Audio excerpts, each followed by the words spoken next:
নমস্কার, আমি অমৃতা। আমার চ্যানেলে আপনাদের স্বাগত। আজ আপনাদের পড়ে শোনাব মনফুলের লেখা একটি গল্প, যুগল স্বপ্ন। সুধীর আসিয়াছে। তাহার হাতে একটা ফুল শুদ্ধ রজনীগন্ধার ডাঁটা, চোখে মুখে হাসি। তাহার সমস্ত মন যেন পাখা মেলিয়া উড়িতে চাহিতেছে। সুধীর আসিয়াই বলিল, হাসি, আজ একটা ভারী সুখবর আছে।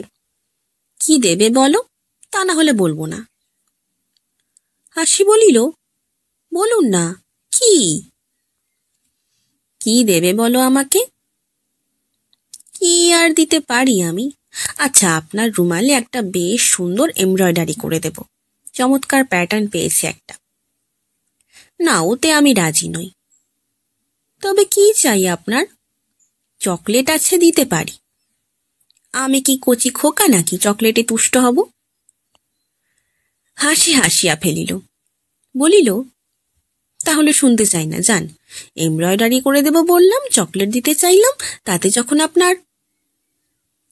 সুধীর বলিল, চললাম তাহলে। হাসি আবার ডাকিল, বলবেন না কিছুতে? একটা জিনিস পেলে বলতে পারি, সেই যে সেদিন যা চেয়েছিলাম। বলিয়া সে অর্থপূর্ণ দৃষ্টিতে হাসির পানে চাহিল। হাসি হঠাৎ লজ্জা পাইয়া সামলাইয়া লইল, বলিল, আপনাকে বলেছি, তা হয় না। কিন্তু সুধীরের মুখের দিকে চাহিয়া সে ভয় পাইল। সে শুনিল সুধীর বলিতেছে,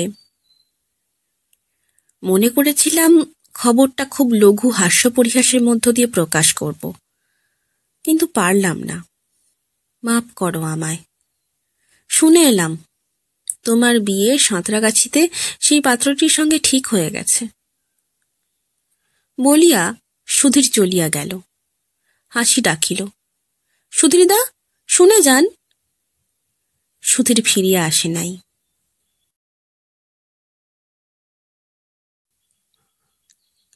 অলকা আসিয়াছে। সেই অলকা যাহাকে একবার দেখিবার জন্য অজয় সমস্ত দিন অপেক্ষা করিত, কখন সন্ধ্যাবেলায় সে আসিবে। অলকা আসিয়া বলিতেছে, আচ্ছা অজয়দা, ইংরেজিতে পেট বলে কোনো কথা আছে নাকি? অজয় বলিল, হ্যাঁ আছে, পেট মানে মাথা। সত্যি? অভিধান খুলে দেখো, পেট মানে মাথা।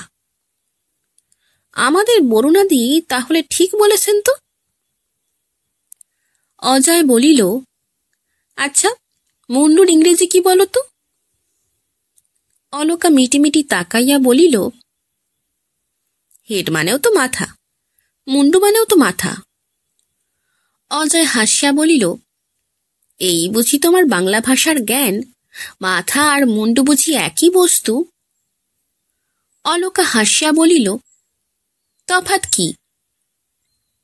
অজয় গম্ভীরভাবে বলিল, তোমার সঙ্গে আর ওই পাঁচি ধোপানিটার সঙ্গে কোনো তফাৎ নেই তাহলে বলো, দুজনেই তো মেয়ে মানুষ। অলকা জিজ্ঞাসা করিল, পাঁচি ধোপানিটিকে? ওই যে তোমাদের গলির মোড়ে একজন ধোপার মেয়ে আছে, কম বয়স, তোমার বয়সই হবে। অলকা বক্র হাসিয়া কহিল, আজকাল অজয়দা দেখছি সমস্ত জিনিসই বেশ পুঙ্খানুপুঙ্খরূপে দেখতে আরম্ভ করেছেন, ধোপানি পর্যন্ত বাদ পড়ে না। অজয় বলিল, নিশ্চয়ই, নিজের জিনিসটি যে ভালো সেটা যাচাই করে দেখে নিতে হবে না? কে আপনার নিজের জিনিস? আছে একজন। অলকা হঠাৎ অন্যমনস্ক হইয়া পাশের টেবিলটি গুছাইতে লাগিল। অজয় জানালা দিয়া অকারণে বাহিরের দিকে চাহিয়া রহিল। দুইটি স্বপ্ন দুইজনে দেখিতেছে, অত্যন্ত ঘনিষ্ঠভাবে পাশাপাশি শুইয়া আছে। হাসির হাতখানা অজয়ের বুকের ওপর। হাসি ও অজয় স্বামী স্ত্রী। শুনছিলেন বনফুলের লেখা একটি গল্প, যুগল স্বপ্ন। গল্প পাঠ কেমন লাগছে তা আমাকে কমেন্টের মাধ্যমে জানান। যদি ভালো লাগে তবে লাইক, শেয়ার এবং সাবস্ক্রাইব করে পাশে থাকবেন। ধন্যবাদ। নমস্কার।